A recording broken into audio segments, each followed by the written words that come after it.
wa bi'ulumihi fid darain amin. Qala al-hadits ar-rabi' ashar, hadis yang ke-14. Qala Rasulullah sallallahu alaihi wasallam, Rasul Muhammad sallallahu alaihi wasallam bersabda, jaddidu imanakum, perbaharui iman kalian.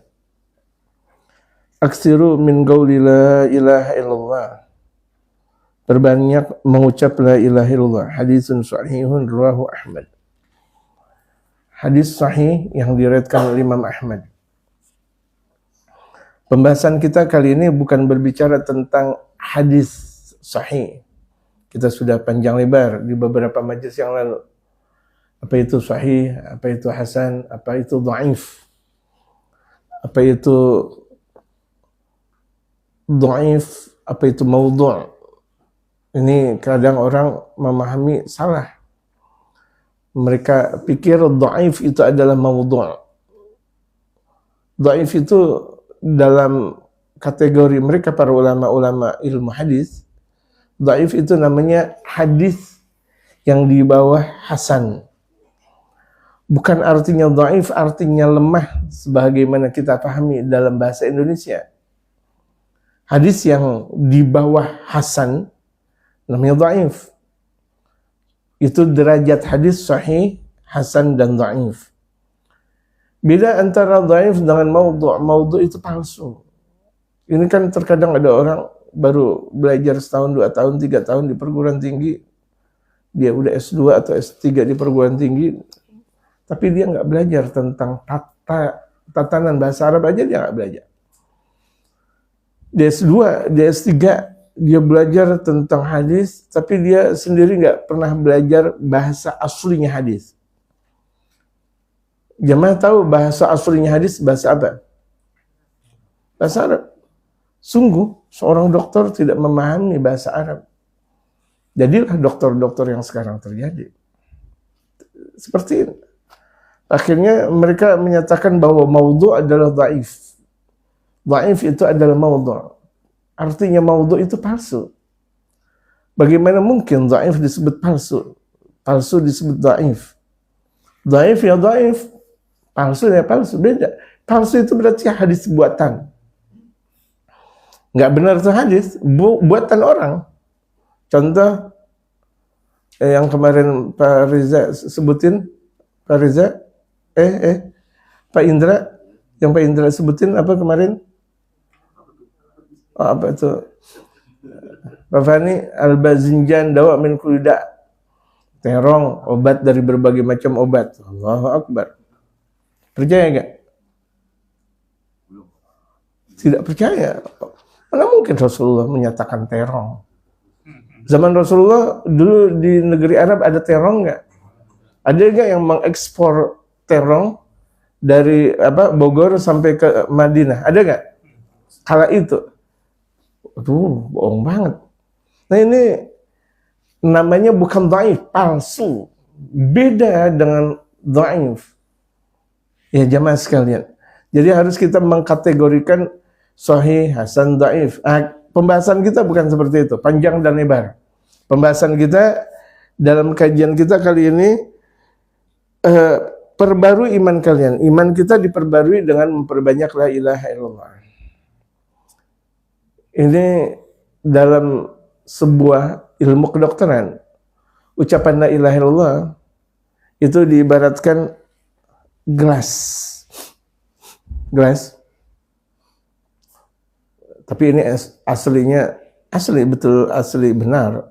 Andaikan ini adalah racun, andaikan ini racun. Dalam gelas ini racun. Kemudian datang air putih yang murni, yang halal dan thayyiban, yang tahir, mutahhir, suci dan mensucikan. Terjatuhlah air putih ke dalam gelas saya. Yang ada pada berhamburan sebelah kanan, sebelah kiri terus. Tapi dengan proses lama racun ini terhilangkan enggak? Dengan proses yang cukup lama. Mungkin belum sampai 1 jam udah hilang racun-racunnya. Begitu ketika kita mengucap la ilaha illallah. Kemarin hati kita banyak jahat. Ini hati kita jahat, benci sama orang, berantem mulu sama tetangga, berantem mulu sama temen seperjuangan di kantor, waduh iri, main iri-irian. Kemudian sama keluarga, sama anak, sama istri, nggak ada pernah benar-benarnya, tidak ada sakinah, mawaddah, warahmah. Sama siapapun yang berjumpa dengan kita atau kita berjumpa dengan mereka, semuanya berantakan, marah semuanya. Kemudian kita perbanyak la ilaha illallah, la ilaha illallah, la ilaha illallah, la ilaha illallah, la ilaha illallah. Ini kotoran-kotoran yang ada dalam pikiran kita yang tadinya sek. Pikiran kita tadinya sek. Kemudian buruk sangka sama orang. Kemudian hawanya dendam sama orang. Terus terhilangkan. Pandangan yang kita miliki yang tadinya pandangan juga sek. Kalau ngelihat HP maunya yang sek. Terus lagi terhilangkan. Pikiran-pikiran kita, telinga-telinga kita yang tadinya ngelihat, mendengar, pendengaran yang haram. Terus mulut kita yang sering berbicara mau tentang isi hati orang lain atau masalah orang lain mau tahu. Aduh, luar biasa, ngomong lagi jelekin orang lagi, ngomong lagi jelekin orang lagi, terus sampai ke dalam hati kita, terus sampai ke tubuh kita, sampai ke bawah, sampai ke ujung kaki dibersihkan dengan la ilaha illallah. La ilaha illallah, la ilaha illallah, la ilaha illallah, la ilaha illallah, la ilaha illallah. Semakin kita berbanyak la ilaha illallah, tubuh, jasad dan rohani kita semakin suci. Makanya amalan yang paling istimewa itu adalah la ilaha illallah. La ilaha illallah, la ilaha illallah, la ilaha illallah, la ilaha illallah, la ilaha illallah. Akhirnya Muhammadur Rasulullah. Kenapa tuh tahlilan pakai la ilaha illallah? Kan namanya tahlil dilihat dari bahasa halal tahlilan. Tahlil itu asalnya dari kata halala. Halala itu artinya la ilaha illallah. Jadi kenapa kalau misalnya ada orang tahlilan disebut bid'ah? Orang ucap la ilaha illallah kok disebut bid'ah? Sementara ini dalam sabda Rasulullah, wa aksiru min qauli la ilaha illallah. Perbanyak ucapan la ilaha illallah. Ucapan la ilaha illallah bukan hanya orang meninggal doang. Orang mau nikah, la ilaha illallah. Orang mencerai, la ilaha illallah. Insya Allah nggak jadi. Orang mencerai, insya Allah nggak jadi cerai. La ilaha illallah, bu, zikir la ilallah, la ilallah, la ilallah. Akhirnya suami la ilaha illallah, la ilallah. Istrinya la ilallah, la ilallah. Suami mau marah kepada anak mau bandel, atau misalnya, ayo baca la ilaha illallah, nggak jadi bandel. Gitu, dinasihatin, oh ini waktunya ngaji, tetap dia keluar juga. Ini waktunya untuk sholat, tetap dia keluar juga. Ucapin la ilaha illallah, perbanyak. Makanya kalau kita mau menjadikan anak-anak kita soleh-soleha, kita nih orang-orang tua memperbanyak la ilaha illallah.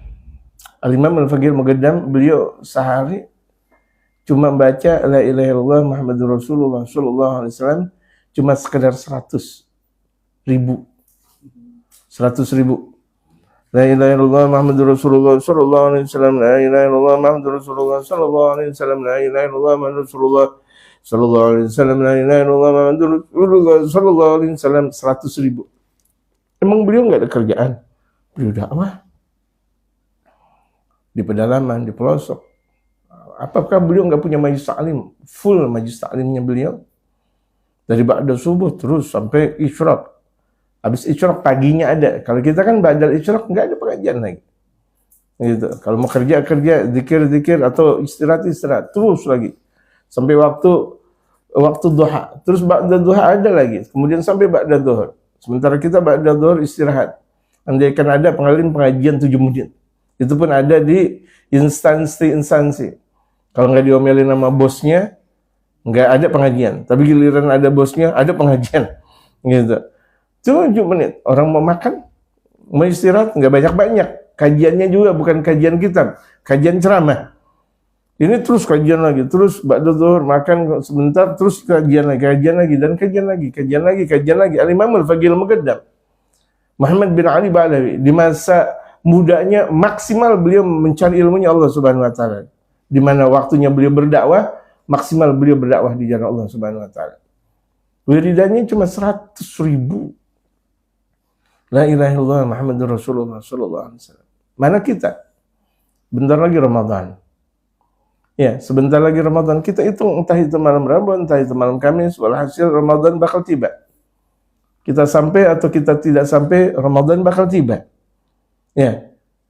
Kita sehat atau kita tidak sehat, Ramadan bakal tiba. Minta kita kepada Allah Subhanahu wa taala agar wabalighna Ramadan, agar Allah sampaikan kita ke bulan suci Ramadan. Mau nggak masuk ke Ramadan, jamaah sekalian? Jamaah mau nggak? Hanya orang kafir yang nggak mau Ramadan. Hanya orang kafir yang nggak mau Ramadan. Sama orang munafik. Orang kafir dan orang munafik nggak mau Ramadan. Kenapa Ramadan nggak mau? Capek. Kenapa Ramadan nggak mau? Lapar, haus, dan sebagainya. Justru Ramadan nikmatnya karena lapar. Kenikmatan orang dalam melakukan ibadah itu ketika dalam keadaan posisi yang paling terhina, itulah nikmatnya beribadah. Pernah dikatakan oleh Syekh Abdul Qadir Al-Jilani di masa wafatnya beliau, di masa wafatnya Syekh Abdul Qadir Al-Jilani, itu beliau dalam merasa betul-betul terhina, merasa terhina dan merasa cintanya kepada Allah meluap. Syekh Abdul Qadir Al-Jilani di masa akhir wafatnya, walaupun ketika meninggal dunia, berapa banyak orang yang melayat, berapa banyak orang yang membaca doa kepada beliau, berapa banyak orang yang bertakziah kepada beliau, Syekh Abdul Qadir Al-Jilani. Ini Masya Allah, cuma Masya Allah. Jadi orang merasakan nikmatnya ibadah ketika berada di dalam kesulitan yang sangat dalam. Orang melakukan ibadah lagi punya duit, nggak nikmat. Sungguh, kita lagi punya banyak duit, ibadah nggak nikmat. Kita lagi jadi presiden, ibadah nggak nikmat. Kita lagi jadi gubernur, ibadah nggak nikmat.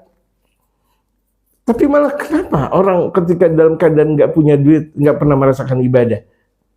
Karena tujuannya bukan karena ibadah. Coba orang yang kalau tujuannya karena ibadah, dia mau kaya, dia mau miskin, la ilaha illallah Muhammadur Rasulullah. Kenapa? Kaya amanat yang datang dari Allah, miskin juga amanat yang datang dari Allah. Jadi seorang muslim mau dia miskin, mau dia kaya, biasa. Sebagian kita kalau misalnya miskin, udah mau puasa, orson aja nggak punya, ya Allah, beras nggak punya, orson nggak punya, beras nggak punya. Tahu gak orson? Lahir tahun berapa ente? 91. Oh iya. Apa? Anak baru kemarin. Oh, ABC Orange itu, ABC Orange zaman sekarang. Insya Allah, orson belum punya apa semua, mau Ramadan. Orang-orang udah pada kesana kesini, biarin. Justru ketika nanti berada dalam sebuah kehinaan, kita melakukan ibadah, tapi dalam keadaan kuat. Itu nikmatnya ibadah. Nabi Allah Ibrahim, kenikmatan ibadah ketika apa? Ketika apa? Dibakar. Kenapa Pak Fani? Oh ya, itu dia menurut Pak Fani tadi, itu dia. Gitu. Ketika dibakar malah merasakan sebuah kenikmatan ibadah. Dibakar. Nabi Shallallahu Alaihi Wasallam merasakan sebuah kenikmatan ibadah ketika orang-orang Mekah nggak percaya sama Nabi Muhammad, mau membunuh Nabi Muhammad. Nabi disebut dengan tukang dukun, tukang santet, tukang kawin melulu. Itu Nabi Shallallahu Alaihi Wasallam. Dalam keadaan dukanya dipanggil, diundang oleh Allah Subhanahu Wa Taala dalam keadaan Isra dan Mi'raj.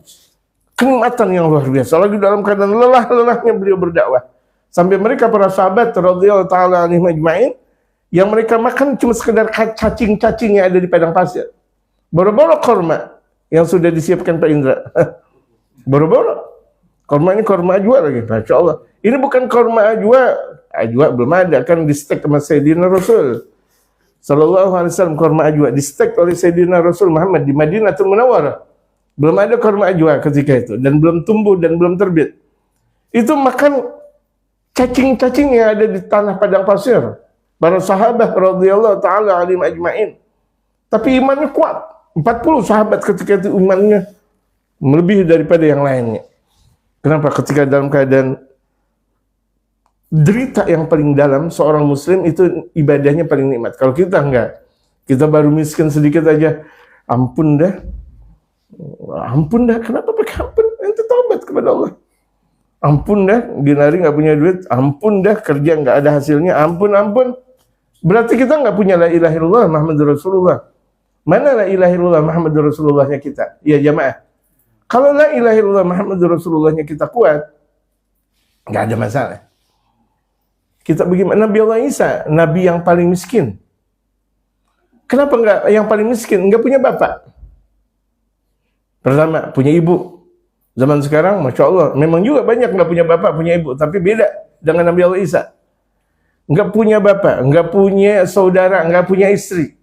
Baju cuma sekedar yang ada di badan. Kalau ketika beliau mau mandi di kali, itu kan rambutnya basah. Kemudian itu bajunya ditaruh di batu yang paling besar. Nunggu kering. Kalau udah kering baru Nabi Allah Isa pakai. Tapi Ruhullah, derajat kenabian yang paling tinggi setelah Nabi besar Muhammad, Nabi Allah Ibrahim, Nabi Allah Isa alaihissalatu wassalam. Allahu Akbar. Difitnah bahwa beliau adalah sebagai anak Tuhan. Beliau biasa. Ini Abdullah, aku adalah hambanya Allah. Lastu ibn Allah, bukanlah aku adalah anak Tuhan. Ketika itu Nabi Allah Isa merasakan sebuah kenikmatan batin. Jadi itu kalau misalnya kita masih ada emas yang kita miliki, ibadah kita masih belum maksimal. Kata siapa? Kata ulama. Insya Allah.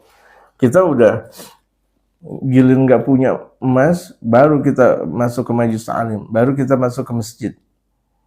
Mulai lagi punya, lupa lagi. Waduh, repot. Nggak punya duit, tahajud, Allahu Akbar. Mulai gol lagi usaha, lupa lagi. Model-model kita seperti itu. Betul jamaah? Betul gak jamaah? Jadi kekuatan la ilaha illallah Muhammadur Rasulullahnya itu naik turun.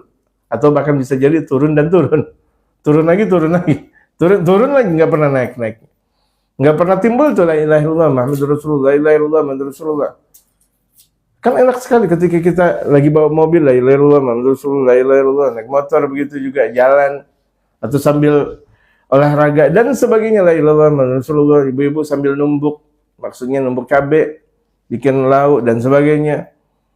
Gitu, atau masak, andaikan itu masak, atau setidaknya habis sholat duha, habis sholat fardu, la ilaha illallah Muhammadur Rasulullah, perbanyak. Kenapa? Kita mau meninggal dunia husnul khatimah. Ini la ilaha illallah Muhammadur Rasulullah bukan hafalan. La ilaha illallah Muhammadur Rasulullah, tapi la ilaha illallah Muhammadur Rasulullah itu adalah amalan. Amalan nyata dalam kehidupan. Siapa yang memperbanyak la ilaha illallah di alam dunia dengan penghayatan yang maksimal, meninggal dalam keadaan husnul khatimah. Ya Allah biha, ya Allah biha, ya Allah biha. Itu tujuan kita tuh. Meninggal dunia la ilaha illallah Muhammadur Rasulullah. Ada saya baca itu di Amerika ada orang punya 191 triliun. Yang benar aja. 191 triliun. Ada di antara kita. Insya Allah, alhamdulillah. Siapa? Insya Allah. Iya. Cuma 191 triliun. Duitnya kemana? Dari mana kemana? Nggak punya istri. Nggak punya anak. Menurut Pak Fani bagaimana nih? Curi gak duitnya? Nggak punya anak, nggak punya istri. Mati begitu saja. Dia sendiri mempunyai duit triliunan, 191 triliun. Tapi hidupnya nggak pernah merasakan nikmat. Setiap hari minum obat penenang. Astagfirullahaladzim. Itu diibaratkan, di hadapannya semuanya itu adalah emas, dan emas, mutiara, berlian. Mau diambil perempuan dari mana aja, dari sono pasti mau, dari sono pasti mau. 191 triliun. Perempuan mana yang tidak mau? Perempuan-perempuan yang munafik yang mau, maksudnya. Perempuan soleha nggak ada yang mau model kayak begitu. Itu kafir, gitu. Masya Allah, perempuan-perempuan yang materialistis itu bakal mau. Udah siap tapi minum obat penenang lagi, minum obat penenang lagi. Apakah ini yang disebut dengan kenikmatan hakiki, jamaah? Jamaah?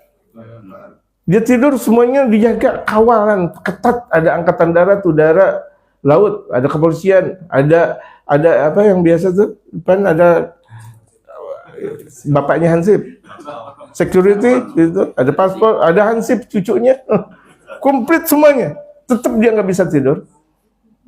Mau tidur tetap minum obat penenang. Kenapa? La ilaha illallah Muhammadur Rasulullah nggak ada. Makanya satu waktu Sayyidina Imam Malik bin Dinar, Ibrahim bin Adham, Sayyidina Ibrahim bin Adham. Sayyidina Ibrahim bin Adham ini adalah seorang raja. Raja yang tinggalnya di istana, namanya raja di istana. Satu waktu ketika beliau habis makan, namanya raja, makannya enak, serba enak. Semuanya punggawa-punggawanya banyak, luar biasa. Nggak ada selir. Hanya di kerajaan Jawa aja banyak selirnya. Raja yang benar-benar raja ketika itu nggak ada selir. Satu. Atau dia punya istri 4. Udah gitu, nggak pakai selir-seliran. Gitu. Mau tidur, nggak bisa tidur. Padahal udah makan enak. Kawalan, Masya Allah, luar biasa. Prajuritnya banyak. Satu waktu ketika Ibrahim bin Adham melihat dari jendela istana, ada orang miskin tidur di bawah pepohonan yang rindang. Dia cuma sekedar makan roti yang sisa. Roti istana yang sisa dengan minuman ala kadarnya. Minum, dia tidur. Allahu Akbar. Enak sekali ini orang, kata Sayyidina Ibrahim bin Adham. Sementara aku adalah raja. Istana aku miliki, prajurit banyak, kuasa aku satu dunia. Kala itu. Ini orang miskin, dia tidur di bawah pohon. Habis dia makan roti, dia minum, bisa tidur. Akhirnya beliau keluar dari istana. Apa yang membuat engkau seperti ini? Aku terajarkan oleh syariatul Islam, kedamaian ada di diri kaum muslimin. Kaum muslimin, la ilaha illallah Muhammadur Rasulullah. Akhirnya ketika itu beliau keluar dari istana. Dari raja keluar dari istana untuk mencari seorang guru yang namanya Imam Ahmad bin Hanbal di Al-Madinatul Munawwarah. Allahu Akbar. Jadilah beliau pengikut setia Al-Imam Ahmad bin Hanbal. Jadilah beliau seorang wali besar. Beliau tinggalkan istana untuk dekat kepada Allah Subhanahu wa taala. Allahu Akbar. Allahu Akbar. Itu nikmat, kehidupan nikmat. Allahu Akbar, Allahu Akbar. Bagaimana keadaan kita jemaah sekalian? Kita alhamdulillah makanan ada, minuman ada, rumah ada, anak ada, istri ada. Bagaimana ibadah kita kepada Allah? Jemaah. Khusyukkah kita? Apakah kenikmatan yang sudah Allah berikan kepada kita kemudian kita kufur ya? Kufur. Nggak salat berjamaah itu kufur tuh. Hati-hati jemaah sekalian. Kita sebagai laki-laki ini yang ada di saf pertama, 2 dan 3. Ini kan saf pertama, 2 dan 3. Laki-laki, kalau misalnya salat sendiri dianggap kufur kita. Kufur nikmat. Allahu Akbar. Laki-laki salat berjamaah. Kalau nggak ada masjid, mushola, ya udah kita berjamaah, bikin berjamaah. Misalnya salat tarawih nanti, bikin salat berjamaah, nggak sendiri-sendiri. Laki salat berjamaah. Sehebat apapun laki ketika dia salat sendiri, laisa birrajul, tidak disebut dengan laki-laki namanya. Karena yang dimungkinkan untuk salat sendiri itu adalah kaum perempuan. Laki-laki tidak ada. Jadi tuh kalau misalnya kita udah mulai menyendiri bukan zikir, menyendiri aja udah nggak ada aktivitas, ngaji enggak, salat berjamaah enggak, siap-siap kita kalau ulang tahun dikasih apa? Dikasih apa? Dikasih androk. Androk. Udah kasih androk aja kalau suami yang nggak mau salat berjamaah. Ibu-ibu, kalau suaminya nggak salat berjamaah kasih androk. Androk. Tahu androk kan? Kenapa? Enggak tahu juga.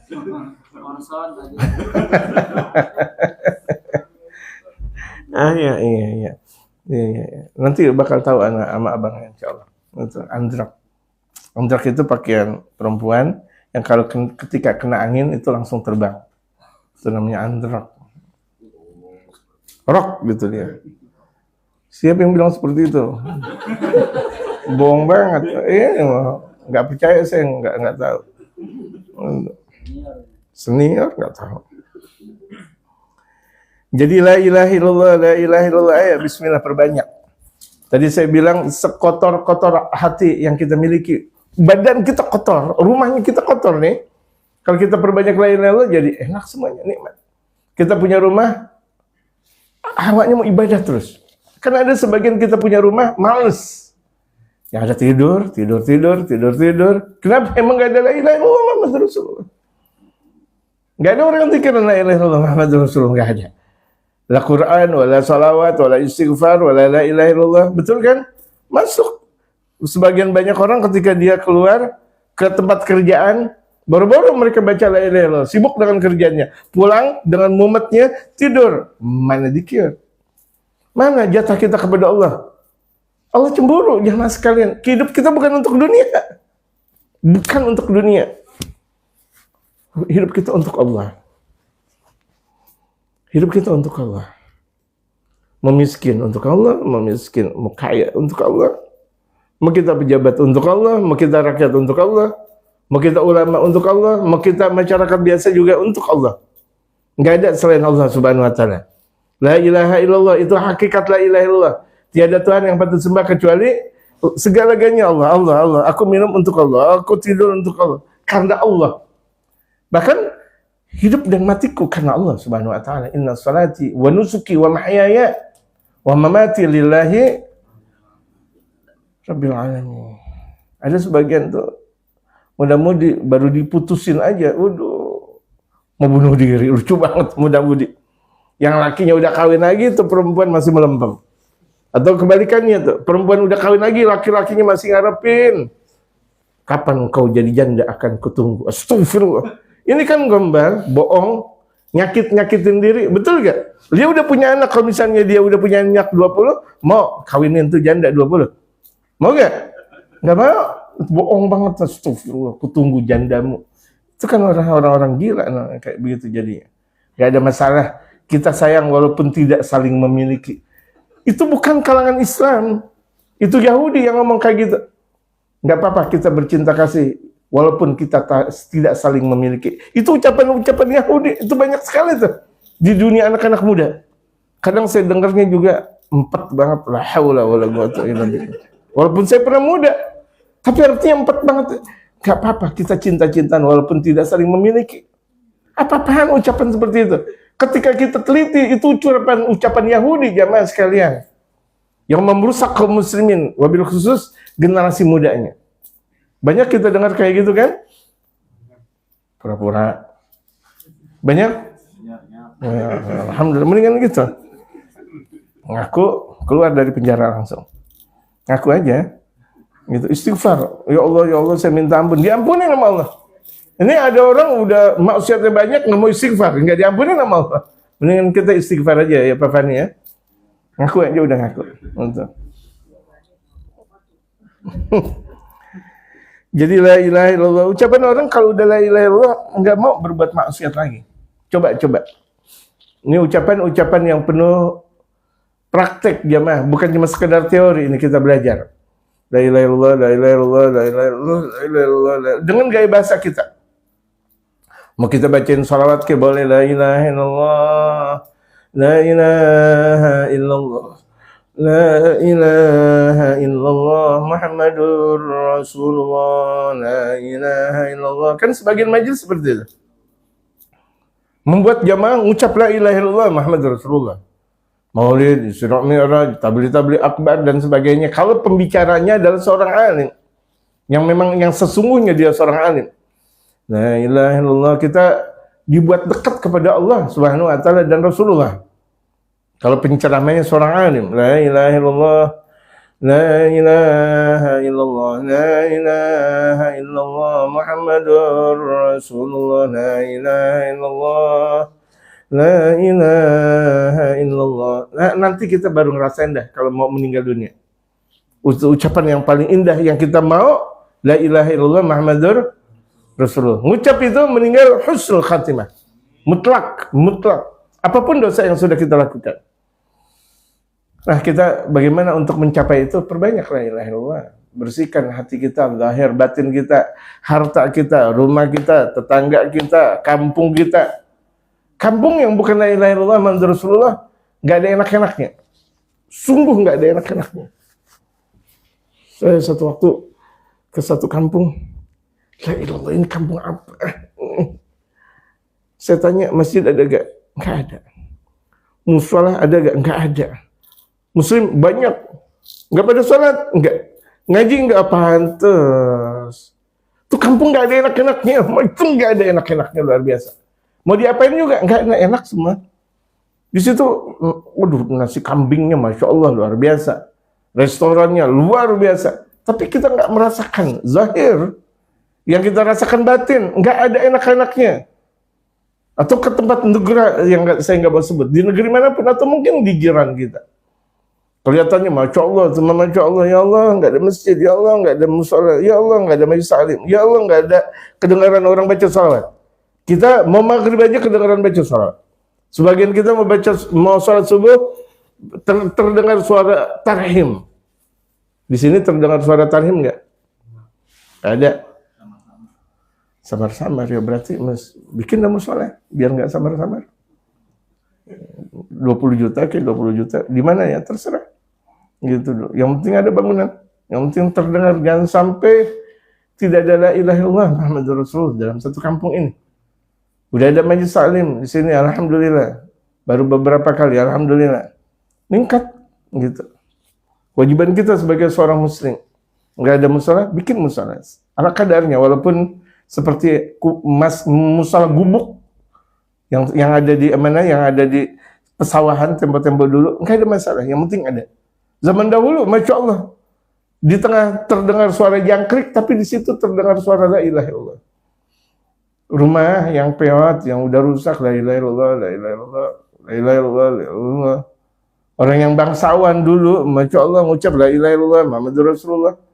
Kan nikmat, luar biasa jemaah sekalian. Jadi kenikmatan rumah itu rumah yang disebut nama Allah Subhanahu wa taala. Qala Rasulullah sallallahu alaihi wasallam, Rasul Muhammad sallallahu alaihi wasallam bersabda, "Hubbud dunya ra'su kulli khati'ah," rawahul Baihaqi. Cinta dunia pangkal dari segala bentuk kesalahan. Kalau kita udah cinta dunia aja, pangkal kesalahan di situ dia. Cinta banget sama dunia, Allah Akbar, sampai dia pelit. Zakat yang harus dia keluarkan nggak keluarin zakat, aneh. Muslim, zakat dia nggak mau keluarin. Andai kan dia mau keluarin sedekah, sedekah ya beda. Sedekah adalah sedekah, zakat adalah zakat. Zakat ada ketentuannya. Ada sebagian orang zakatnya waktu itu saya ngalamin. Zakatnya sampai 250 miliar, bukan 2,5 miliar. 250 miliar. Ini dia, 250 miliar duitnya seberapa? Belum pernah megang. Pegang aja dulu. Zakatnya 250 miliar. Berarti kan kepemilikannya Allah yang Maha tahu deh. Luar biasa. Ini zakat 2,5%-nya 250 miliar. Allahu Akbar. Tautonya dia bikin masjid. Masjid yang cuma sekedar 5 miliar. Enggak sah. Dia sedekah 5 miliar. Oh, dianggap, oh ini hebatnya orang. Pakai tanda tangan, dengan tanda tangan dia sendiri. Astagfirullahaladzim. Ente bayar zakat aja 250 miliar. Walaupun ente cuma sekedar 5 miliar bikin masjid, nggak diterima oleh Allah Subhanahu wa taala. Kenapa? Zakat nomor berapa setelah salat? Setelah 2 kalimat syahadat. Nomor 3 rukun Islam. Dia tinggalin 2 kalimat syahadat, salat, zakat. Dia tinggalin, astagfirullahaladzim. Biar kelihatan keren. Ini saya bikin masjid 5 miliar. Zakat ente nggak keluarin. Mana lebih istimewa, zakat atau sedekah? Zakat hukumnya wajib. Sedekah sunnah. Diibaratkan dalam ucapan mereka para ulama, sedekah itu diibaratkan kita pakai pakai baju. Bahkan bajunya paling bagus. Yang kemarin dipakai waktu nikah pakai jas. Pakai jas. Tapi nggak pakai celana, bagaimana? Nggak pakai celana, Masya Allah kayak kambing begitu. Lontang-lantung kayak kambing begitu. Jasnya bagus. Nah, inilah orang yang menjalankan sedekah, tapi dia tidak orang gila gak namanya? Pasti bilang orang gila. Iya jelas dia tinggalin yang wajib, tapi dia jalankan yang sunnah. Sungguh tidak bakal diterima oleh Allah Subhanahu Wa Taala. Ya kita nggak boleh kayak gitu ya jamaah. Zakat dulu, jalanin zakat. Belum Ramadan, nggak apa-apa, Sya'ban keluarin. Karena ada orang nunggu Ramadan ngeluarin zakat. Siapa yang bilang? Kalau udah waktunya di bulan Rajab wajib untuk keluarin zakat. Kalau waktunya untuk di bulan Jumadil Akhir, Jumadil Ula, wajib untuk mengeluarkan zakat. Bukan ketika di Ramadan saja. Ini banyak pemahaman orang salah. Nanti dah saya ngeluarin zakat di waktu Ramadan, pahalanya lebih banyak. Justru dosa dia menunda-nunda zakat. Oh kan kita ketika bersedekah di bulan suci Ramadan, pahalanya berlipat ganda. Betul gak? Tapi ini masalah zakat. Dia udah yang seharusnya dia udah keluarkan di 4 bulan 5 bulan yang lalu, dia tunda demi Ramadan. Malah salah. Jadi pemahaman agamanya ini keliru dia. Ini banyak keliru. Nanti saya ngeluarin zakat di bulan Ramadan. Udah waktunya nggak ngeluarin zakat? Udah. Dari kapan? 5 bulan yang lalu. 5 bulan yang lalu harus ngeluarin. Kemudian boleh nggak saya tunda-tunda? Dosa. Kecuali ketika dia tidak punya duit. Bahkan kalau dia tidak punya duit, bukan menunda-nunda, nggak ngeluarin zakat juga nggak apa-apa. Kenapa? Karena tidak punya apa yang harus dikeluarkan. Gitu. Ini ada orang salah pemahaman. Oh nanti dah di bulan Ramadan saya ngeluarin zakat.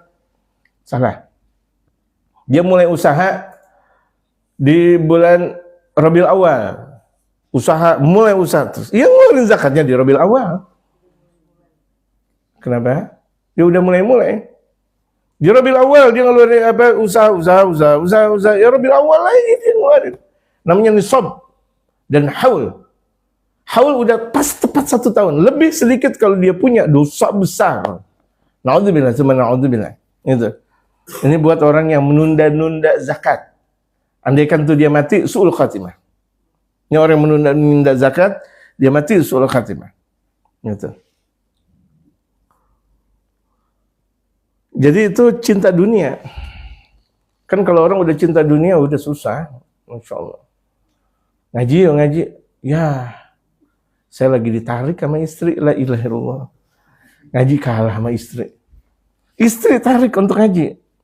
Bukan kita, ya istri minta saya, ngapain? Ajak. Kewajiban kita untuk kenal Allah Subhanahu Wa Taala. Kecuali kalau kita nih ulama. Ini kita ulama, kita ajarin istri kita maksimal, kewajiban kita. Tapi ini pertanyaan, kita ulama gak?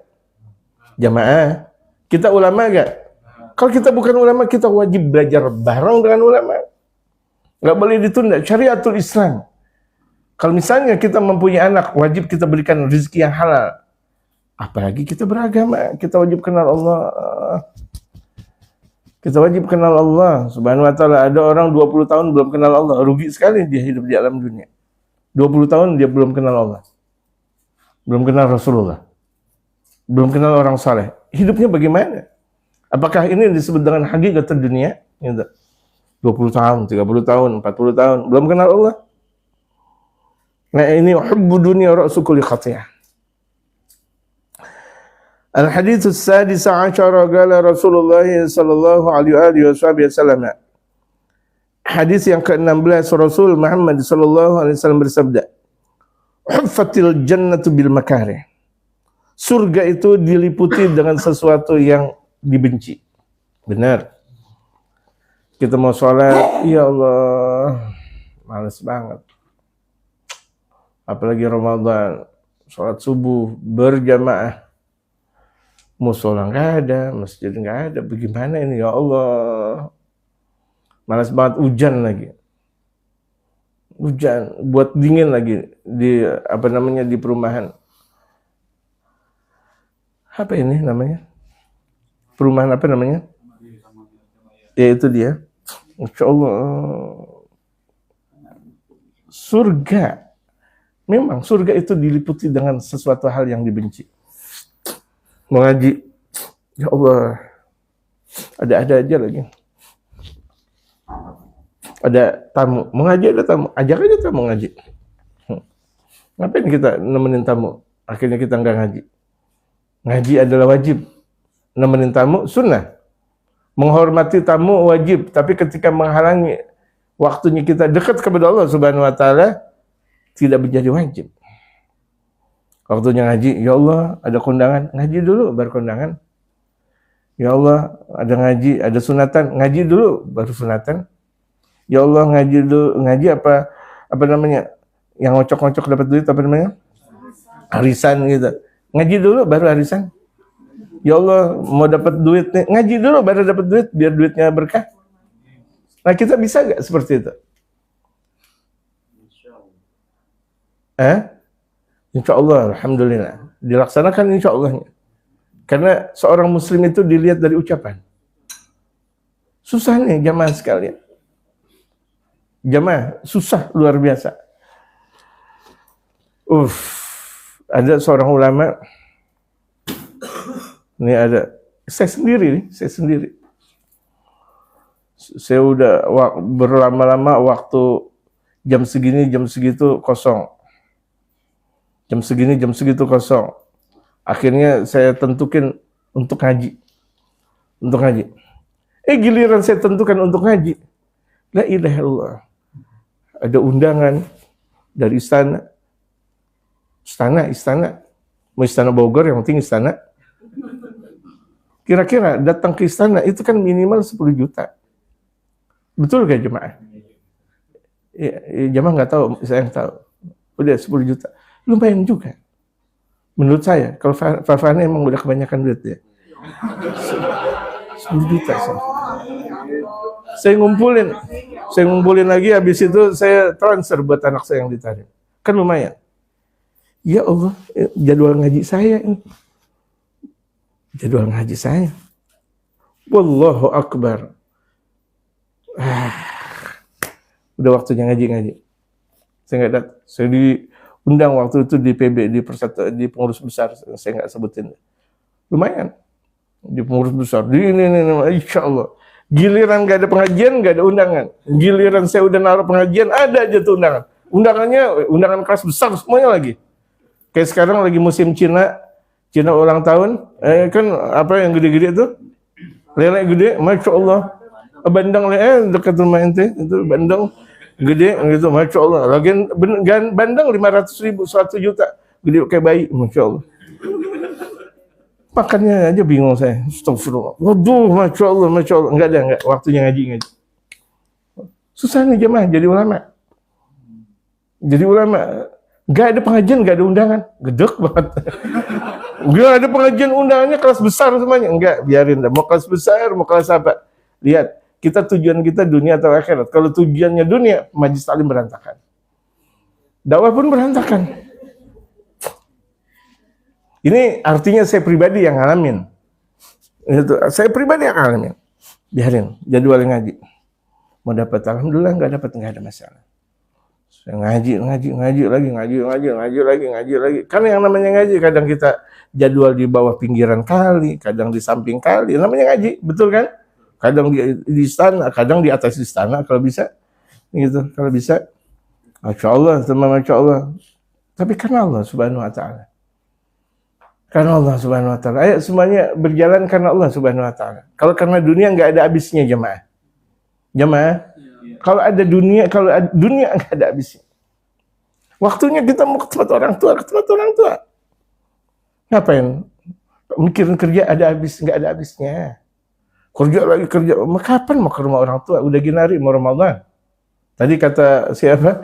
Orson, orang tua belum dikasih. Orson, Kongguan, Regal, semuanya belum dikasih. Kalau zaman sekarang gampang, transfer. Apa? GoFood. Iya, mentang-mentang yang punya GoFood ini, masya Allah, di kereta api semuanya enak. Saya kalau mau naik kereta api lihat Pak Nova aja ya, ada GoFoodnya. Itu juga nggak boleh tuh saya ngomong kayak gitu. Gara-gara tuh Pak Nova murid jamaah saya, kemudian itu nanti ada dalam istilah syariat riba. Riba itu bukan karena keuangan saja. Saya ngambil manfaat gara-gara dia jamaah saya, itu namanya riba. Maafin, nggak jadi dah. riba. Makanya ulama-ulama nggak pernah minta bantuan sama muridnya, nggak pernah. Takut riba. Riba yang ada riba duit dengan duit kan, emas dengan emas. Tapi ini ada riba yang namanya riba amalan. Ya kan pastinya, Pak Nova pasti. Bahkan kalau bisa saya nggak perlu bayar kereta api. Pada akhirnya kan kesian. Harusnya dia transfer buat anaknya untuk saya. Itu namanya riba besar tuh. Paham gak jamaah? Makanya ulama-ulama kita tuh jauh dari minta-minta bantuan sama jamaah-jamaahnya, enggak. Bahkan ulama-ulama kita sampai nggak punya duitnya, pasir yang beliau makan. Padahal muridnya itu banyak luar biasa dalam rumahnya. Ada makanan nggak? Enggak. Padahal baru aja tuh beliau sedekah buat jamaah, makan kebuli, makan daging kambing, habis. Giliran berikutnya tuh lama nggak ada makan, enggak telepon sama jamaah. Jamaah, saya minta duit dong. Oh jamaah, enggak. Udah berhari-hari nggak makan, akhirnya kas pasir yang ada di dalam rumahnya dimakan. Cuma sekedar untuk bisa menegakkan tubuhnya. Kemudian ketika ngaji, jamaah bilang, itu ya guru, kenapa engkau pucat pasir?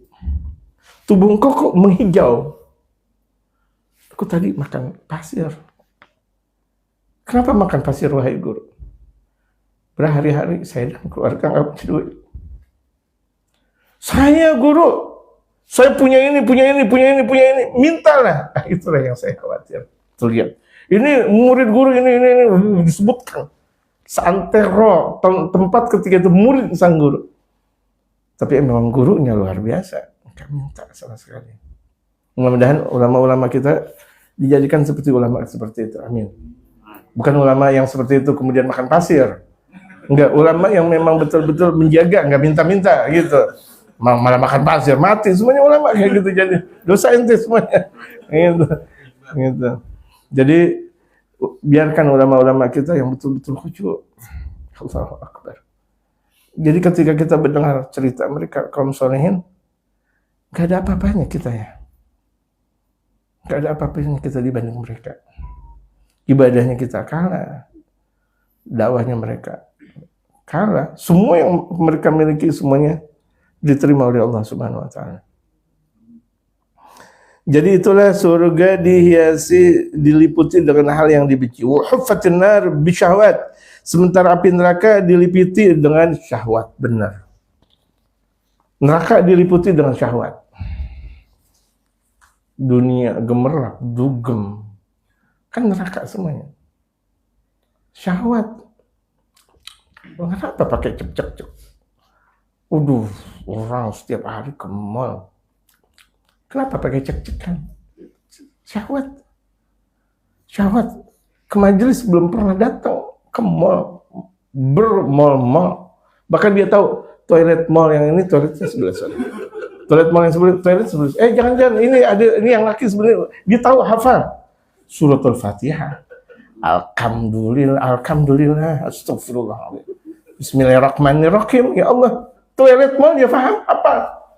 Bahkan toilet hotel dia tahu. Hotel bintang berapa nggak tahu. Tahu semuanya. Toiletnya sebelah sini. Ini hansipnya yang ini yang kayak gini. Beloan nih hansip kayak gini. Yang pintar dia tahu hafal. Al-Quran dia nggak paham. Al-Fatihah tuh.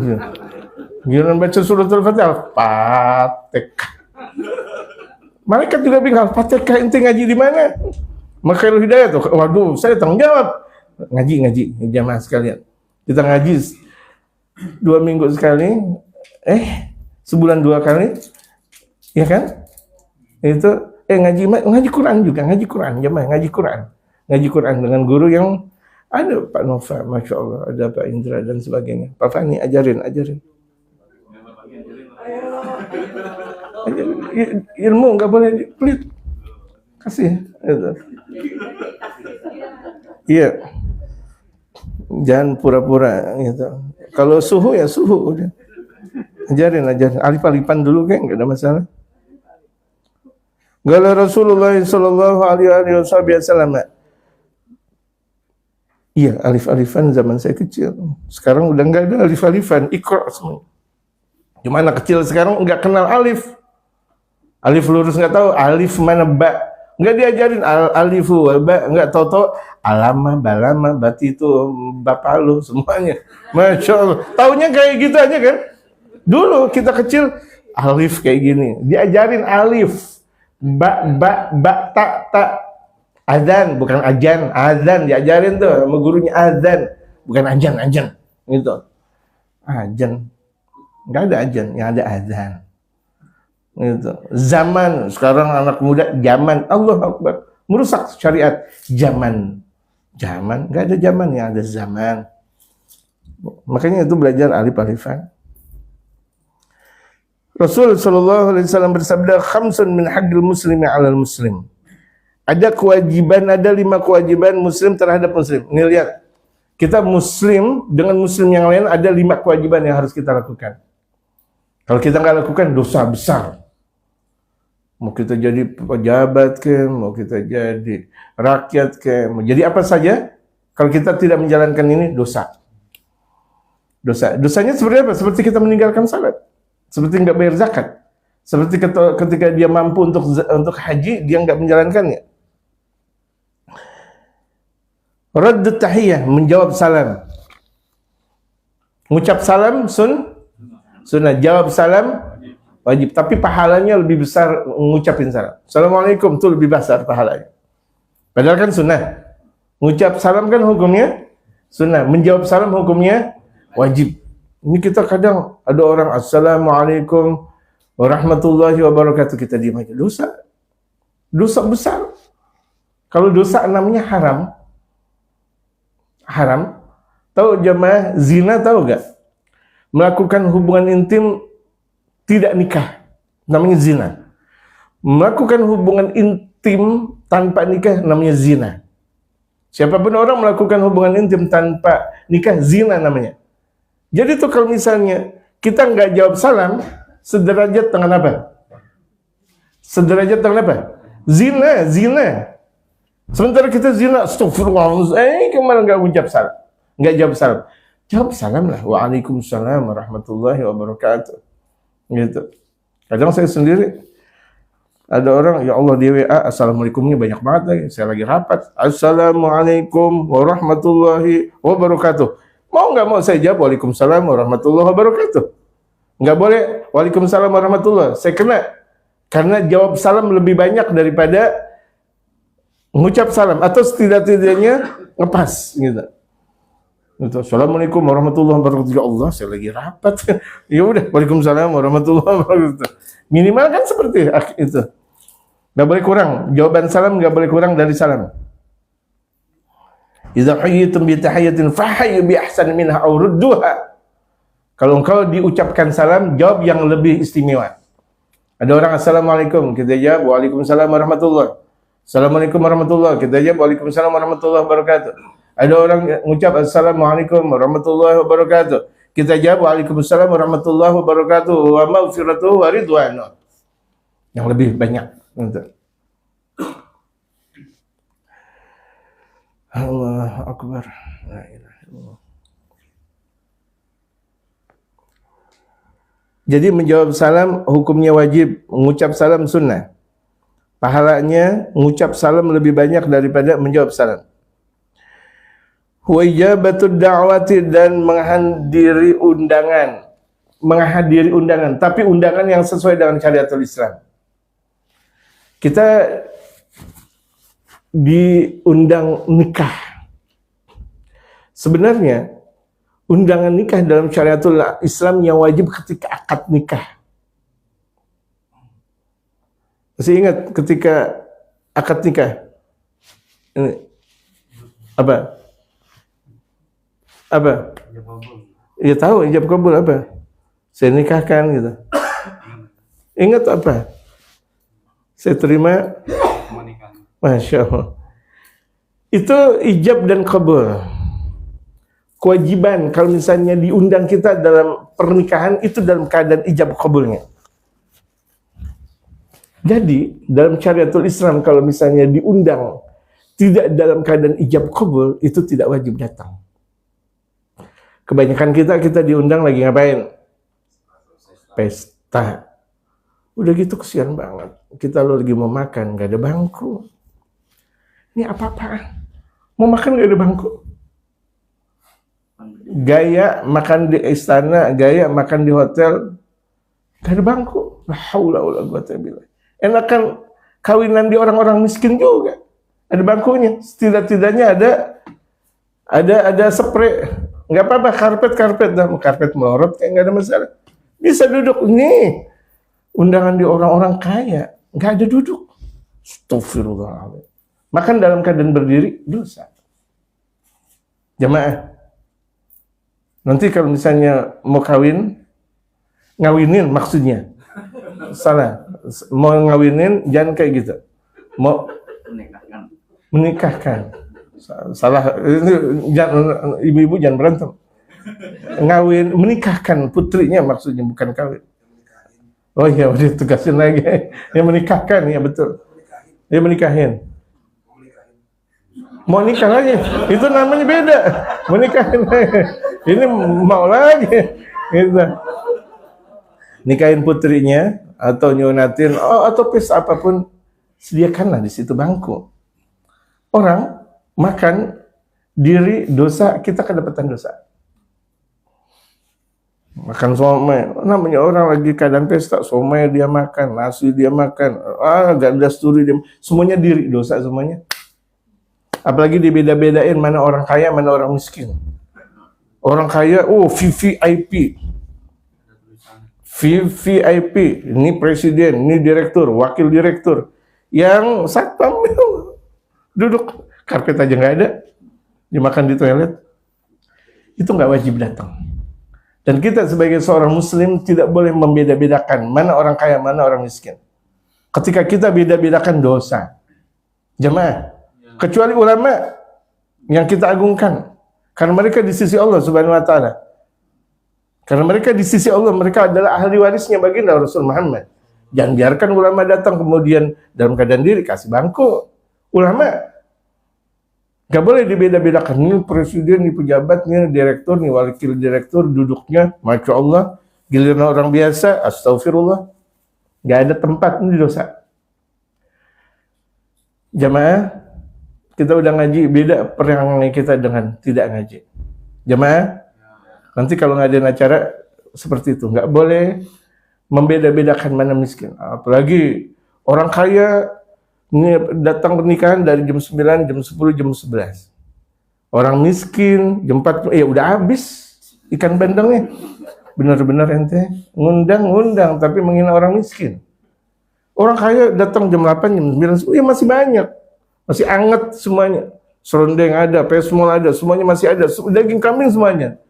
Orang miskin nanti pokoknya jam 4 sampai jam 5 ada. Udah habis, tinggal bumbunya doang. Itu kan kalau masih ada. Ciuman bambu. Astagfirullahaladzim, nggak boleh. Iya, enak ngenakin. Bukan enak ngenakin. Gitu. Kita ini nggak boleh kayak gitu. Kita udah tahu ngaji, nggak boleh kita beda-bedakan mana kaya, mana miskin. Gitu. Jadi kalau misalnya dalam undangan tersebut laki dan perempuan terbuka auratnya, tidak wajib kita datang. Dalam undangan pernikahan, astagfirullahaladzim. Yang lebih saya nangis itu di aula masjid. Perempuan-perempuan berani betul pakai pakaiannya. Astagfirullah. Dosanya double. Dia udah memamerkan auratnya di area masjid lagi. Pernah ngeliat gak? Ya, jangan banyak-banyak. Tutup lagi udah. Lihat, tutup lagi, ngelihat, tutup lagi, udah, jangan banyak-banyak. Ya udah,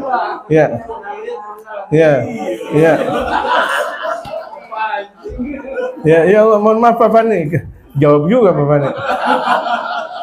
Gak apa-apa, karena istri Pak Fani lebih suka kejujuran. Allahu Akbar. Jangan dicari. Udah pulang orangnya. Bisa jadi tuh perempuan udah tobat. Udah malam tuh, oh ya Allah mau tobat, mau Ramadan udah tobat, kita mau cari-cari. Dia udah pakai jilbab malah, alhamdulillah. Jadi kalau misalnya di tempat undangan, perempuan-perempuannya terbuka syahwatnya, terbuka auratnya, nggak wajib kita datang. Tidak wajib. Hampir semua undangan perempuan terbuka auratnya, berarti nggak wajib datang. Jadi kewajiban kita datang ketika akdun nikah. Makanya ulama-ulama kita tempo dulu nggak ada memang nikahin putra dan putrinya dengan rame-rame. Setelah akad nikah, baca maulid, makan, selesai, udah. Mau orang kondangan silakan, nggak kondangan juga silakan. Nggak gimana-gimana. Tapi setelah datangnya penjajahan kolonial Belanda, dirubah itu semuanya. Coba buka sejarah. Kaum muslimin tempo dahulu tidak pernah mengenal seperti yang sekarang kita pahami. Yaitu dengan ini dan itu yang membawa itu semuanya kolonialisme Belanda. Gitu, orang-orang Belanda, orang-orang kafir Belanda. Karena setelah itu mereka ada namanya pesta dansa. Dengan minuman whisky dan wine dan sebagainya, gitu. Dansa. Ada jamaah yang kenal dansa? Nggak mau jawab. Iya, ngeri lagi udah. Ya, pancing lagi. Dan dahulu dan sekarang ada juga pernikahan pakai dansa dengan adat, nggak pakai adat. Syariat lebih tinggi daripada adat, betul gak jemaah? Syariat lebih tinggi daripada adat. Tidak ada adat yang kemudian melampaui syariatul Islam. Ketika adat melampaui syariatul Islam, haram hukumnya kita mengikuti adat. Misalnya adatnya pakai kemben semuanya, nggak boleh kita ikutin kayak gitu, walaupun kita Jawa. Walaupun kita Jawa, misalnya ada adat Betawi, misalnya kalau misalnya mau nikahan itu celana dalam ditaruh di atas, nggak pakai, nggak, walaupun kita Betawi, nggak tinggalin yang adat kayak gitu, biar nggak ada hujan. Astagfirullah, ngaco kan? Yang kayak gitu adat nggak benar, walaupun itu adalah Betawi, mau Jawa kayak mau Sunda, kalau adat nggak benar, Islam, syariatul Islam lebih tinggi daripada adat. Ya, bisa paham jemaah? Syariatul Islam jauh lebih tinggi daripada adat. Kalau bertolak belakang antara syariat dan adab, kita wajib mengambil syariat. Kalau bertolak belakang.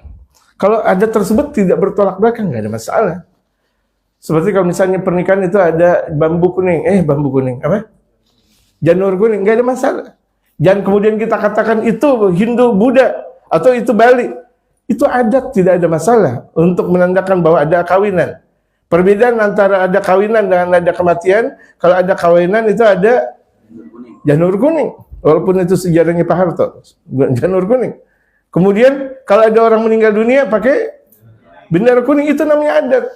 Jangan kita bilang ini adat Hindu, astagfirullah, Hindu aja. Ini adat yang dibenarkan lewat syariatul Islam.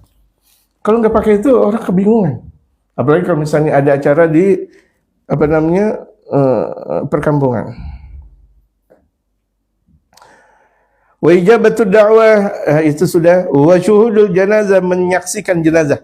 Kalau ada tetangga muslim meninggal, wajib datang jemaah. Itu saya nggak kenal, datang. Menyaksikan jenazah. Dia muslim nggak? Muslim, datang. Mau takziah doang susah banget. Sebelum kita berangkat kerja atau pulang kerja, takziah. Atau kalau misalnya pulang kerja, ya Allah nggak ada waktu tahlilannya, datang. Andaikan nggak pakai tahlilan, besoknya lagi sebelum atau setelah subuh kita datang untuk namanya takziah. Jangan sampai tidak datang sama sekali. Menyaksikan jenazah wajib. Apakah dia takziah saja? Apakah dia kemudian sholat jenazah? Apakah dia sampai menguburkan? Bagusnya semuanya. Takziah, sholat jenazah, sampai menguburkan. Atau minimal satu di antara tiga yang ada. Takziah. Waduh, kita lagi banyak kerjaan, ya udah takziah aja. Kita nggak nyolatin jenazah, kita nggak menguburkan. Kita datang, tahu-tahu jenazah sudah ditaruh di masjid, udah kita menyolatkan. Atau ketika itu jenazah sudah ada di kubur, ya udah kita ikut menguburkan. Itu namanya syuhudul janazah. Jangan sampai kita dalam bertetangga kita tidak jalankan itu. Mau dia ibaratnya benci sama kita, kesel sama kita hidupnya, kan dia muslim. Ya jamaah, dia muslim. Itu kewajiban. Walaupun dia ibaratnya naudzubillah min dzalik, matinya teler. Matinya dalam keadaan teler, mabuk, tetap kita datang. Dia muslim. Dia muslim. Masih lebih indah dia daripada orang kafir.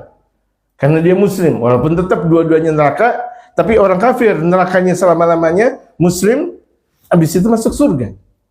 Beda gak antara muslim dengan kafir?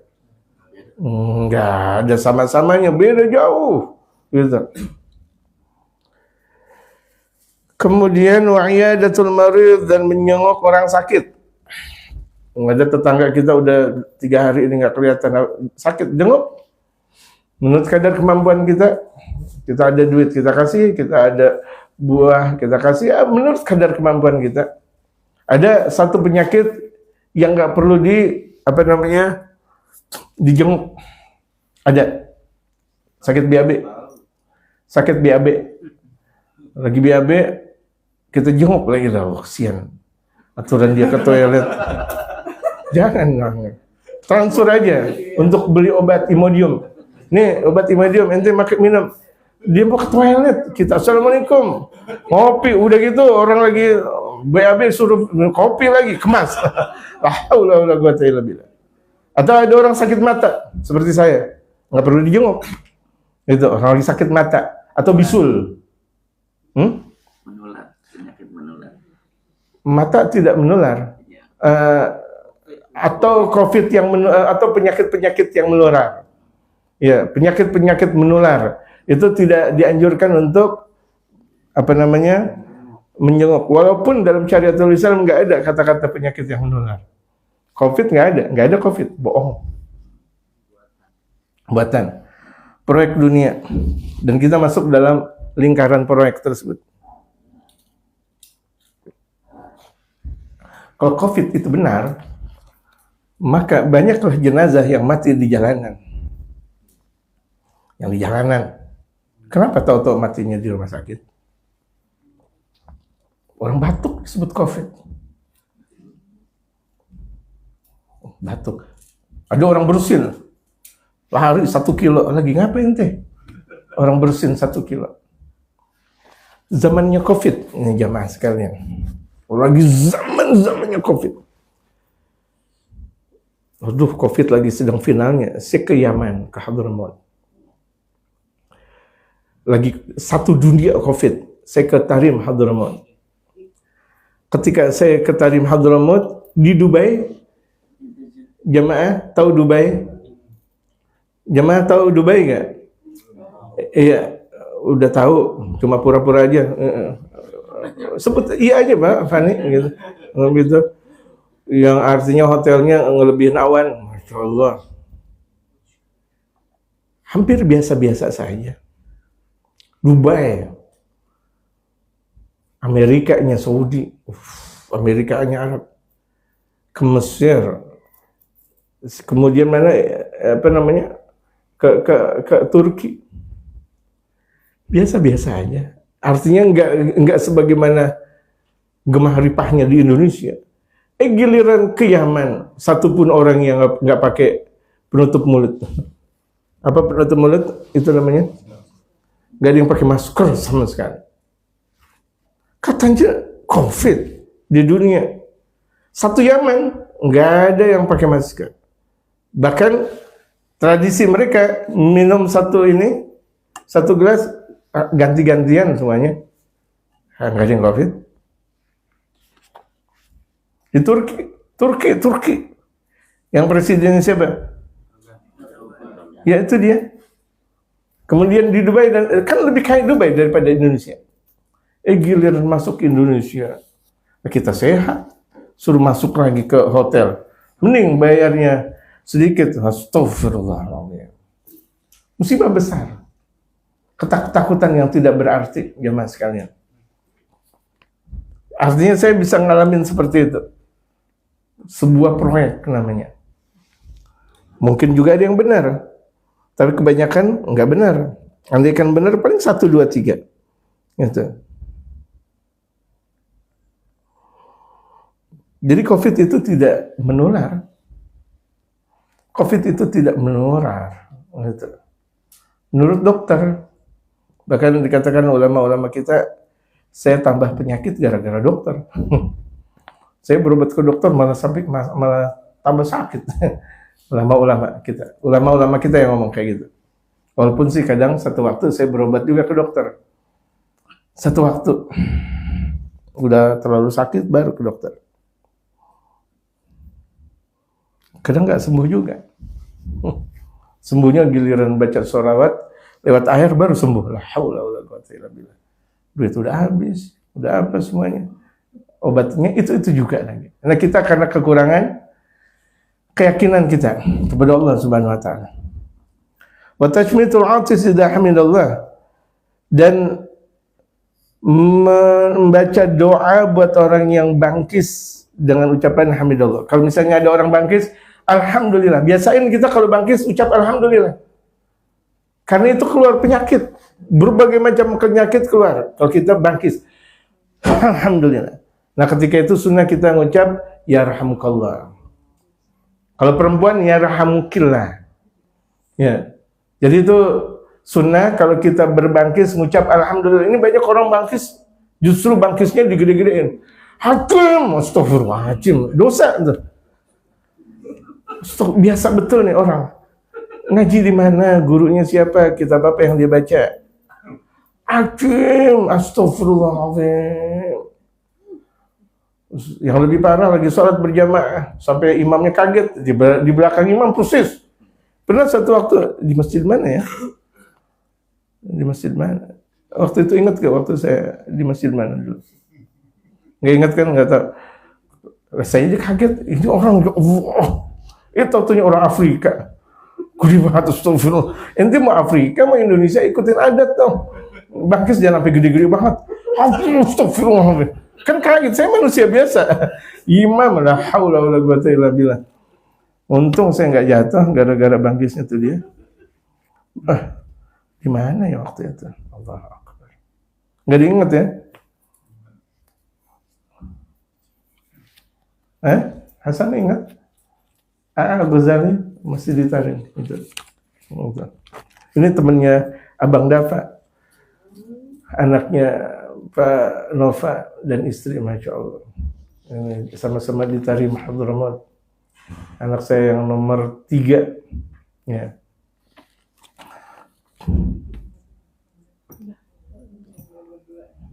Itu anak saya nomor 3 bontot atau tidak ya? Nomor 3 bontot atau tidak ya? Iya, saya nggak pakai program-program. Mau 10, mau 20 nggak apa-apa. Rupa-rupanya nih nomor 3 belum ada adiknya lagi. Mau punya anak banyak? Udah diamalin? Udah? Berarti tinggal hasil.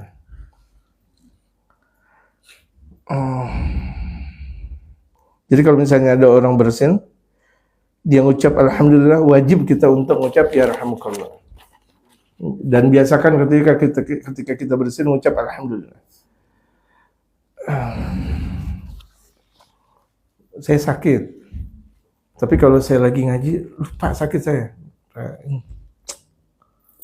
Lagi ngaji saya lupa sakit saya. Ngeliat HP sakit lagi. Nggak usah ngeliat HP dah. Saya ngaji lagi. Allah Akbar. Qala Rasulullah sallallahu alaihi wasallam khiyarukum ahasinukum akhlaqa. Rasul sallallahu alaihi wasallam bersabda, orang yang paling baik di antara kalian orang yang akhlaknya paling indah. Ahasinukum akhlaqa. Akhlak, berakhlak. Kita akhlak ada 3. Dalam kitab yang dikarang oleh Al-Habib Umar Khuluguna, saya terjemahkan dalam bahasa Indonesia. Itu akhlak kepada Allah, akhlak kepada diri sendiri, dan akhlak kepada sesama. Akhlak kepada Allah, jaga kita dalam salat, adab kita salat. Itu akhlak kita kepada Allah. Dimanapun kita berada, Allah Maha mengetahui kita. Jangan sekali-kali berbuat maksiat. Dimanapun kita berada, Allah Maha mengetahui kita. Di atas, mau di bawah, di puncak, di bawahnya pegunungan, di lautan dan sebagainya, Allah Maha tahu. Itu akhlak kita di hadapan Allah. Jangan sekali berbuat maksiat, niat pun tidak. Jangankan niat berbuat maksiat, niat mengamalkan makruh aja enggak. Apa makruh? Makan sendiri makruh. Makan sendiri makruh. Tadi saya minum sendiri, enak aja, ini kan ada minum. Saya enggak disebut minum sendiri. Paham enggak? Kan ada botol Kristen, apa namanya itu dia? Itu dia. Jadi saya enggak jadi makruh. Kecuali dari tadi nggak ada botol, saya minum lagi, nah, saya kena makruh. Atau saya makan buah jeruk misal, sendiri aja, jamaah nggak ada yang makan, saya kena makruh. Jadi biarkan konsep hidup kita, jangankan yang haram, makruh aja nggak. Bisa gak nih kayak begini? Kalau kita bisa menjadi hambanya Allah Subhanahu Wa Taala, jangankan yang haram, makruh aja kita nggak mau menjalankannya, makruh. Jadi adab kita kepada Allah, kemudian adab kita kepada diri sendiri. Adab kita kepada diri sendiri, jangan pernah bau kita.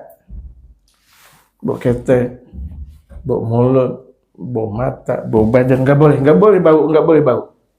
Akhlak. Sebelum kita ngobrol sama istri, sebelum kita ngobrol sama anak, atau kita sama siapapun, wangi. Apalagi laki-laki, nggak ada kata-kata bau. Itu akhlak namanya, adab. Dimanapun kita berada, kita akhlak. Di hadapan kita, Allah. Kita adalah hambanya Allah. Berarti hidup kita ada aturan yang datang dari Allah. Itu namanya akhlak kita kepada diri. Nah, akhlak kita kepada sesama, kepada guru, kepada orang tua, kepada orang yang lebih tua di antara kita, berakhlak kita dengan mereka. Dengan sesama, dengan yang lebih bawah, itu semuanya berakhlak. Yang lebih tua kita hormati, yang lebih muda kita sayangi. Itu namanya akhlak. Rawahul Bukhari wa Muslimun, hadis yang diriwayatkan oleh Imam Bukhari dan Imam Muslim. Ya, sampai 20 kita baca. Qala Rasulullah sallallahu alaihi wasallam, Rasul Muhammad sallallahu alaihi wasallam bersabda, "Khairukum man ta'allama al-Qur'an wa 'allamahu." Rawahul Bukhari. Orang yang paling baik di antara kalian adalah orang yang belajar Al-Qur'an dan mengamalkannya, mengajarkannya. Setelah kita baca Quran, kemudian kita ajarkan. Tadi itu Pak Fani bagus banget. Ya, kita udah ngaji, ajarin. Kita udah ada duit sedikit, bikin musola dikit-dikit, jadi bukit. Masjid Nabawi itu enggak sebagaimana Masjid Nabawi sekarang. Siapa yang baru pulang umrah? Pak Indra? Tuan rumah. Itu Masjid Nabawi tidak sebagaimana Masjid Nabawi yang sekarang. Itu yang sekarang itu namanya kota Madinah tempo dahulu. Kota Madinahnya Rasulullah tempo dahulu, itulah Masjid Nabawi yang sekarang. Perluasan. Jadi Masjid Nabawi tempo dulu, temponya Rasulullah, yang tempat di mana khatib berkhutbah di atas, kan itu samping kuburan Rasulullah, Raudhah namanya. Kemudian ada tempat yang terbuka. Di belakangnya itu yang terbuka, itulah Masjid Nabawi asalnya. Kecil sekali gitu. Kemudian dipugar di zaman Bani Sayyidina Abu Bakar, Sayyidina Umar, Sayyidina Utsman, Sayyidina Ali, kemudian Bani Umayyah, kemudian Bani Abbasiyah, terus sampai Turki Utsmani mengalami perubahan total sampai zaman sekarang gitu. Jadi tidak ada yang besar tanpa kecil gitu. Maksudnya nggak ada masalah. Tempat walaupun kecil, yang penting tempat untuk mendirikan salat. Qala Rasulullah sallallahu alaihi wasallam, hadis yang terakhir yang pada hari ini insyaallah kita baca. Al-khalqu kulluhum iyalullah. Makhluk seluruhnya adalah keluarganya Allah. Jadi seluruh makhluk keluarganya Allah. Artinya kalau misalnya kita sakitin makhluk, berarti kita sakitin Allah. Jangan kita sakitin makhluk. Anak kita, istri kita, tetangga kita, keluarga kita, tetangga, semuanya. Nggak boleh kita sakitin. Jangankan orang, tumbuhan saja kita nggak boleh sakitin. Ada kita punya tumbuhan, kemudian kita tidak siram-siram. Itu zalim kepada tumbuhan. Kita punya burung, atau kita punya ayam asuh. Ayam apa? ayam peliharaan kok, ayam asuh. Ayam peliharaan wajib kita berikan makannya. Ada ketika itu ada seorang ulama, dia punya burung. Dia punya burung, kemudian dia dakwah, lupa dia memberikan makan, pada akhirnya burungnya mati. Ditegur oleh Allah Subhanahu wa taala lewat malaikatnya. Hatta ente alim, dosa besar engkau berbuat zalim kepada peliharaan engkau. Kemudian diingat-ingat, peliharaan aku apa ya? Kok bisa mati gara-gara aku? Kemudian dia ingat punya burung. Pas sampai rumahnya, burungnya mati. Istighfar. Jadi boleh kita pelihara, tapi dengan yang sesuai. Kita punya pelihara burung, tempatnya yang bagus, memadai. Nggak boleh kecil. Memadai seperti ini, misalnya tempat burung, silakan. Tapi kalau misalnya tempatnya kecil, nggak boleh. Terbuat dari sangkar yang kecil, itu tidak boleh. Gitu. Dia juga kan mau hidup bebas. Gitu. Andai kan kita memelihara, boleh, tapi tempatnya tidak boleh kecil. Makanannya dipelihara, dipertanggungjawabkan. Jadi makhluk seluruhnya hambanya Allah. Fa'ahabuhum ilallah anfa'uhum li'iyali. Orang yang paling dicintai oleh Allah adalah orang yang paling banyak memberikan manfaat kepada keluarganya.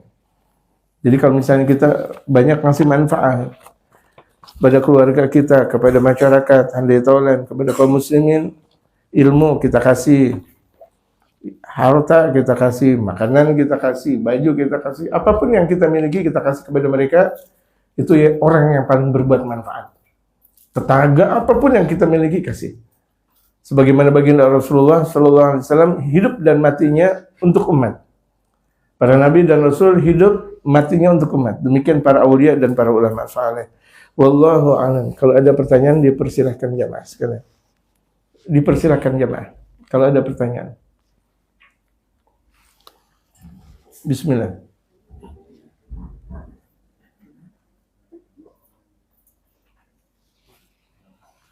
Silakan. Baik yang laki maupun perempuan dipersilahkan.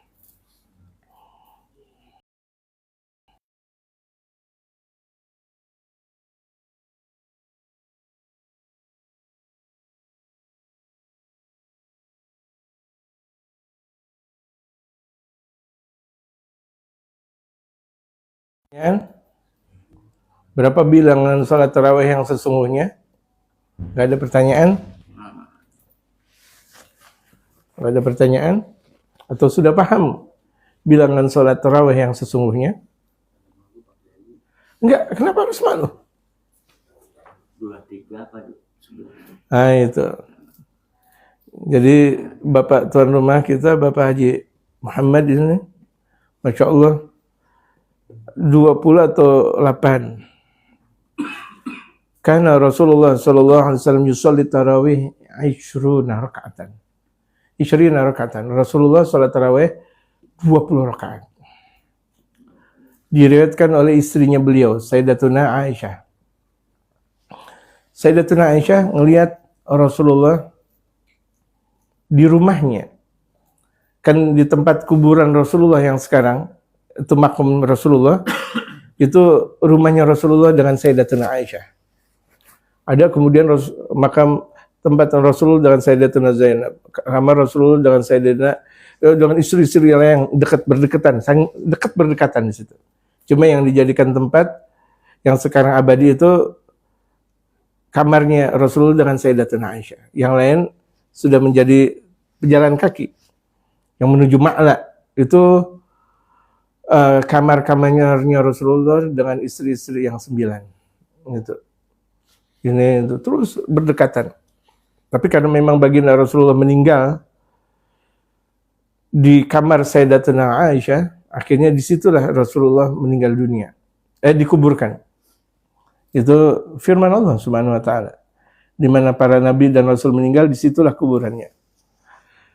Kemudian Sayyidatuna Aisyah di malam-malam Ramadan melihat Rasulullah salat 20 rakaat dan bertanya, "Kenapa engkau tidak salat berjamaah ya Rasulullah di masjid? Salat tarawih nih." Khaufan minal wajib. Khawatir kalau sholat tarawih jadi wajib. Kalau nih aku sholat tarawih di masjidku, nanti Allah ngewajibin sholat tarawih. Yang 5 waktu aja banyak bandel umatnya Rasulullah, betul nggak? Ditambah 20 rakaat. Aku takut. Ini, Masya Allah, rahmah jawaban Rasulullah Muhammad. Dilihat lagi, dihitung oleh Sayyidatuna Aisyah 20 rakaat. Setiap satu malam, 2, 3, 4, sampai terakhir. Kemudian setelah 20 rakaat, baginda Rasulullah menambahkan 13. Karena sholat witir 13 rakaat. 11 rakaat. Sholat witir 11 rakaat. Setiap malam, mau tarawih, mau tidak tarawih. Rasulullah mendirikan tarawih 20 rakaat, kemudian ditambah witir berapa? 11 rakaat. Menjadi berapa? 31. Kalau ditambah dengan witir. Silsilah sanadnya diriwayatkan oleh Sayyidatuna Aisyah dengan periwayat para sahabat, para tabiin, terus sampai kepada imam-imam ahli hadis. Sederajat dengan Imam Bukhari, Muslim, Tirmidzi, Nasa'i, Ibnu Majah, Imam Ibnu Daud, Daruqutni, Khuzaimah dan sebagainya. Ditulislah hadis tersebut oleh penulis hadis. Jadilah itu hukum bahwa sholat tarawih 20 rakaat, witir 11 rakaat. Sampai pada akhirnya di Bani Abbasiyah itu ada satu imam besar, Imam Abu Hanifah, muridnya Imam Malik bin Anas, Imam Darul Hijrah, muridnya Imam Syafi'i, dan muridnya lagi Imam Ahmad bin Hanbal. 4 mazhab merentetkan aturan itu, sholat tarawih 20 rakaat. Artinya hukum yang ada, konklusi dari sholat tarawih yang sebenarnya itu adalah 20 rakaat. 100 tahun kemarin ada satu pergolakan di Makkah, di Madinah, dan secara umum di Saudi Arabia. Karena mereka dikuasai oleh grup yang namanya Wahabi. 1400 tahun sholat tarawih 20 rakaat. Atau 1300 tahun sholat tarawih 20 rakaat. Berubah total di kerajaan Saudi menjadi 8 rakaat. Ilmu yang 8 rakaat dari mana? Sementara sanad dalil 1300 tahun sudah berlangsung. 1300 tahun jamaah. Keilmuan sudah berlangsung dari seluruh imam mazhab yang ada. Dalil udah ada semuanya. Tahu-tahu 150 tahun yang lalu berubah di Saudi wabil khusus. Menjadi 8. Akhirnya orang yang belajar di Saudi akhirnya merubah tatanan yang tadinya di Nusantara 20 menjadi 8 wabil khusus yang ada di banyak komplek seperti model kayak gini.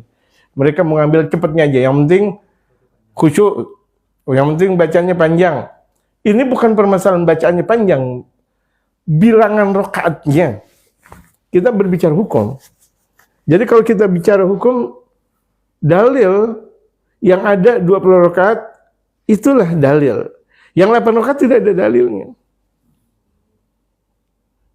Yang 8 rakaat tidak ada dalilnya.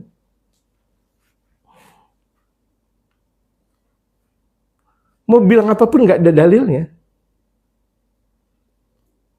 Jadi ini saya terus terang, ini secara langsung. Dan saya di Majelis Ulama Jamaah, di komisi fatwa, bukan main-mainan, bukan komisi makan jeruk, bukan makan cendol, tidak. Saya komisi fatwa. Fatwa itu yang menentukan hukum. Dan saya berada di Majelis Ulama Indonesia. Tidak ada dalil yang 8 rakaat. Jadi kalau kasihan sekali orang yang mendirikan yang katanya sholat tarawih 8 rakaat, rupa-rupanya bukan tarawih, sholat malam. Tetap dapat pahala, tapi bukan tarawih namanya, sholat malam. Kita juga nggak boleh gimana-gimana, nggak boleh melarang orang namanya sholat. Mau 2 rakaat juga boleh nggak? Nggak sholat juga nggak ada masalah, kan sunnah. Permasalahan sholat tarawih nggak perlu diperbesar. Karena ini perkara sunnah. Cuma kalau misalnya ada orang yang menyatakan sholat tarawih 20 rakaat, baru kita skakster dengan berbagai macam hukum. Bukan tarawih. Sholat malam namanya. Udah gitu sekarang di Masjidil Haram, sholat tarawihnya 8 rakaat lagi. La haula wala quwwata illa billah. Aneh sekali. Di Masjidil Haram, sekarang. Tahun kemarin saya di Masjidil Haram, sholat tarawih astagfirullahaladzim. Lucu sekali. Yang sudah 1400 tahun berlaku salat tarawih 20 rakaat berubah total menjadi 8. Kalau mau bicara masalah sanad, enggak ada sanadnya mereka. Sanad itu rentetan sanad dari Rasulullah. Gitu. Misalnya Panova Tangerang, Panova kemudian Cireboni itu namanya silsilah. Kemudian di tengah-tengah silsilah itu dibolongin. Ya enggak khas. Enggak boleh dong. Silsilah itu dibolongin. Jadi masalah hukum itu namanya sanad. Makanya kita penting ngaji dengan orang yang bersanad. Enggak setiap guru itu punya sanad. Enggak setiap. Kalau kita belajar kepada guru yang tidak ada sanad, khawatir. Mereka caplok sana, caplok sini, ilmunya dari sana. Akhirnya kita sebagai muridnya 212. Gurunya sableng, muridnya gendeng. Karena gurunya nggak punya sanad.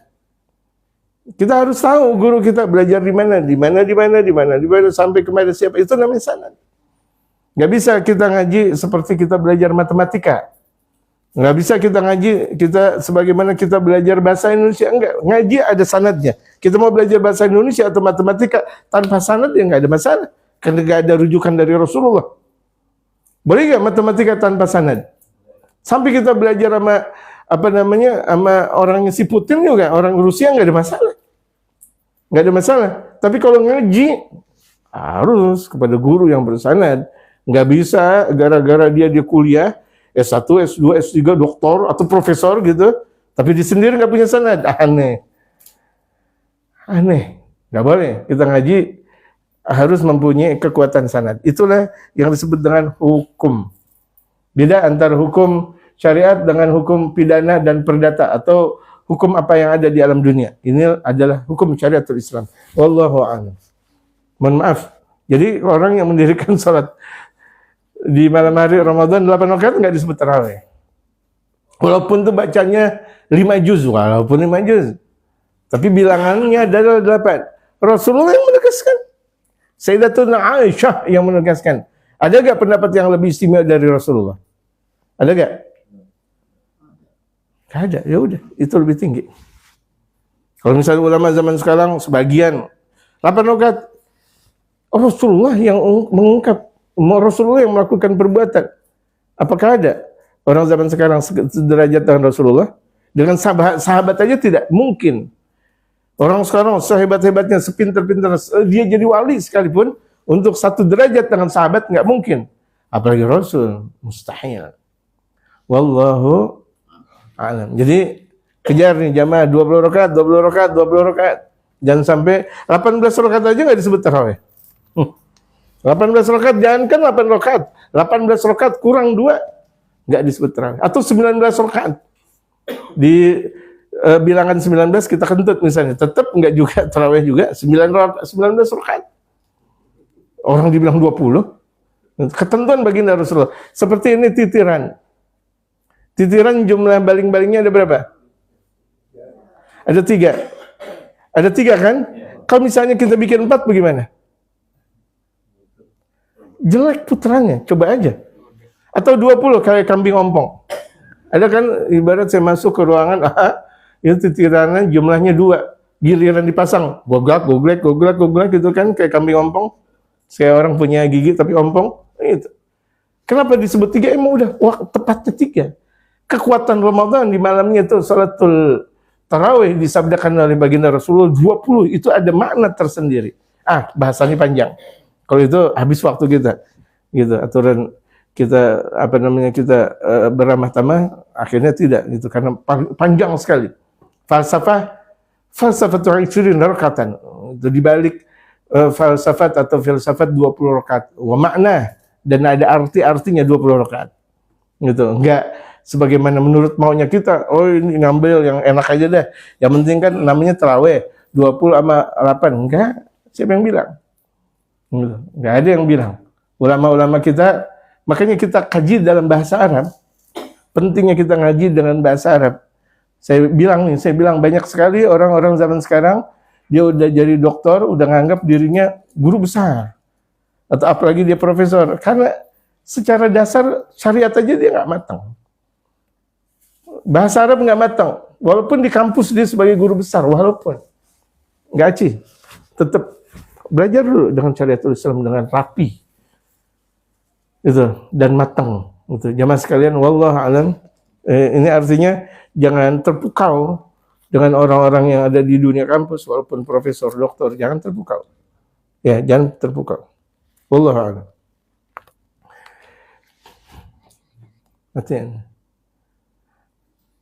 Matiin udah. Saya di majelis fatwa itu